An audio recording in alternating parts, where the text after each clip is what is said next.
Hello everyone, कैसे हो आप सब। होप करता हूँ कि सब ठीक होंगे। तो लास्ट लेक्चर में हमने बता दिया था कि electric field intensity due to an axial line of dipole क्या होती है। उसी सीरीज़ में चल रहे हैं। आज जो हम डेरिवेशन कराने वाले हैं इस वीडियो में वो होगी electric field intensity on equatorial line of dipole. तो उसके लिए आपको पहले ये समझना होगा कि इक्वेटोरियल लाइन होती क्या है।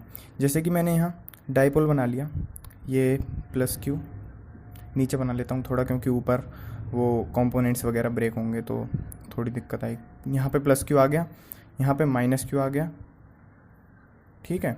और इनके बीच की डिस्टेंस मैंने 2a मान ली, तो यहाँ पे इनका सेंटर आ गया, तो ये a हो जाएगी डिस्टेंस पूरी और ये a हो जाएगी। तो एक्सियल लाइन की जब मैंने डेरिवेशन कराई थी तो बताया था कि हॉरिजॉन्टल पे अगर हम पॉइंट लेंगे तो ये होगी एक्सियल लाइन पे इलेक्ट्रिक फील्ड निकाल रहे हैं। और इक्वेटोरियल लाइन होती है कि perpendicular bisected to the centre of dipole. Perpendicular bisector मतलब अगर मैं कोई यहाँ पॉइंट लेता हूँ, जैसे कि मैंने मान लिया ये पॉइंट मान लिया मैंने P, ठीक है, और यहाँ पे Q0 चार्ज रखा है। जैसा कि सबको पता है जब टेस्ट चार्ज रखते हैं तभी हम इलेक्ट्रिक फील्ड निकाल पाते हैं उस पॉइंट पे। तो ये जो लाइन है ये है इक्वेटोरियल लाइन, ठीक है। इस पॉइंट पे निकालनी है हमें इलेक्ट्रिक फील्ड। तो यहाँ से और यहाँ तक की डिस्टेंस हमने r मान ली, ठीक है। और इस पॉइंट पे निकालने के लिए तो जो ये वाला चार्ज है प्लस क्यू, ये क्या करेगा इस वाले चार्ज को, ये भी पॉजिटिव है क्योंकि क्यू नॉट ऑलवेज पॉजिटिव, मैंने बता दिया था कि टेस्ट चार्ज ऑलवेज पॉजिटिव।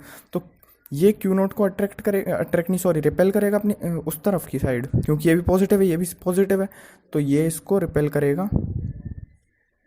ये भाई डायग्राम देख लेना एक बारी ढंग से, ये बिल्कुल बढ़िया तरह ड्रॉ करके आना है। ये इस साइड रिपेल करेगा, ये मैंने इसकी पोजीशन वेक्टर जैसे 1 मान लिया, इसका पोजीशन वेक्टर मैंने 2 मान लिया। ये E2 होगी क्योंकि ये इस चार्ज को उस साइड रिपेल कर रहा है। उसी तरह से माइनस क्यू है, तो माइनस क्यू क्या करेगा, पॉजिटिव को अपनी साइड अट्रैक्ट करेगा। अपनी साइड अट्रैक्ट करेगा तो भाई ये लो, ये अट्रैक्ट कर रहा है, ठीक है। ये अट्रैक्ट कर रहा है अपनी साइड इस वाले चार्ज को, ये अट्रैक्ट, ठीक है। ये मैंने E2, ये सॉरी ये E2 है, ये E1 है, ये मैंने E1 मान ली, ये E2 आ गई, ठीक है। तो इसके बाद क्या करेंगे, अब देखो स्टार्ट कर रहे हैं डेरिवेशन। तो पहले E1 निकाल लेते हैं, ठीक है, ध्यान से।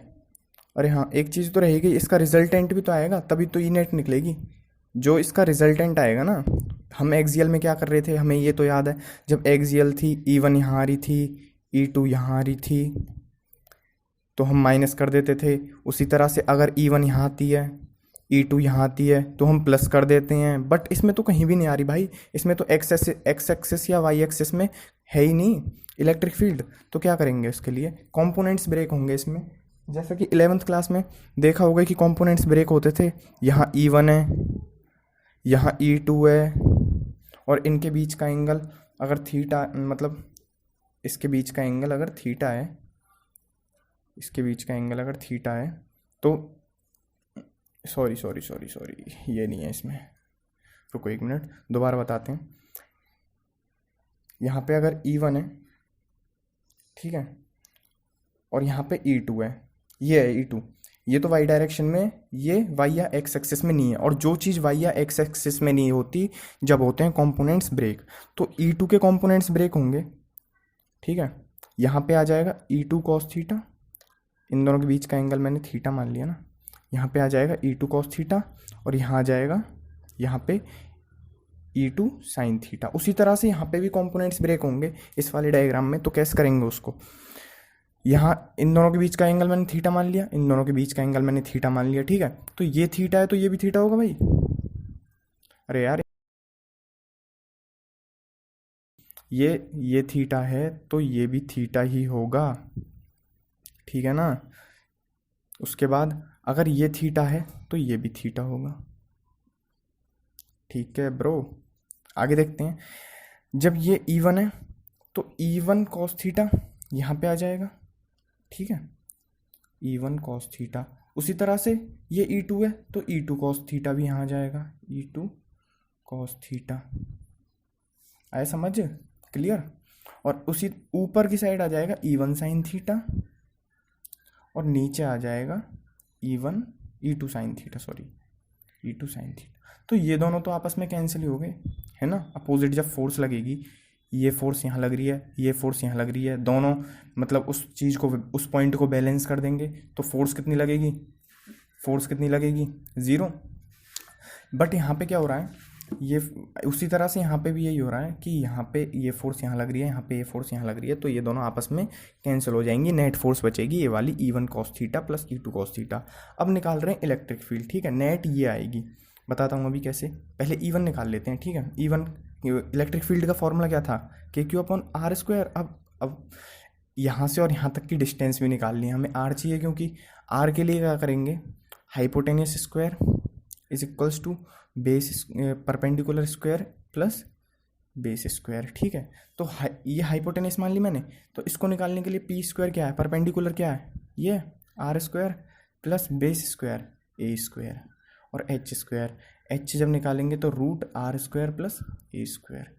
आगे भाई क्लियर बिल्कुल, ये तो छोटी सी बात है बिल्कुल। ये भी डिस्टेंस इतनी रहेगी, ये भी डिस्टेंस इतनी रहेगी सेम।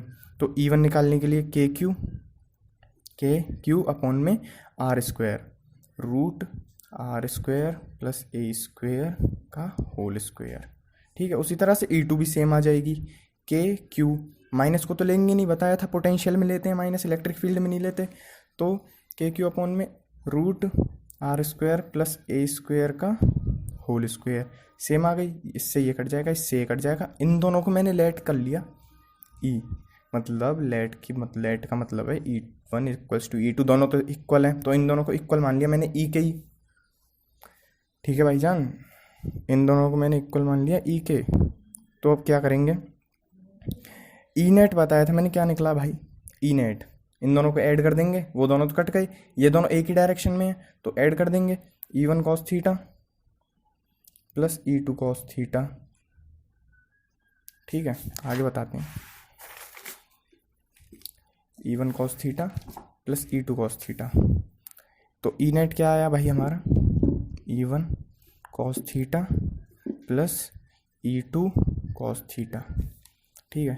तो E1 और E2 तो सेम थे, तो मैं इसको E cos theta plus E cos theta लिख सकता हूँ, क्योंकि देखो भाई मैंने यहाँ पे ये इक्वल मान लिया, E1 equal to E2 equal to E, तो मैं यहाँ E लिख दूंगा, यहाँ भी E लिख दूंगा, दोनों को ऐड कर देंगे, 2E cos थीटा आ गया। और E की वैल्यू निकाल रखी थी हमने, ये रही भाई E की वैल्यू, ये रही KQ/R² प्लस A², दोनों E के इक्वल ही तो माने मैंने, ठीक है। तो 2 × KQ/R² प्लस A²। अब देखो भाई cos थीटा की वैल्यू निकालनी है हमें, cos थीटा की वैल्यू निकालेंगे इस वाले एंगल से, इस वाले ट्रायंगल से। cos थीटा क्या होता है भाई, cos theta equals to B/H होता है, बेस अपॉन हाइपोटेनियस। तो बेस क्या है भाई इसमें, A, और हाइपोटेनियस क्या है भाई इसमें, ये R² plus A², base upon hypotenuse.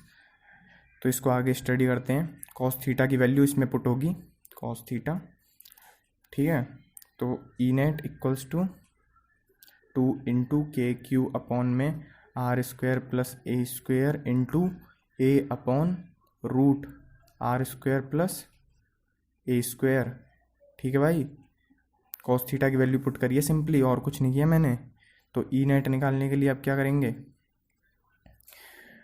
2KQ into A/में नीचे भाई देख लो यहाँ क्या बन रहा है,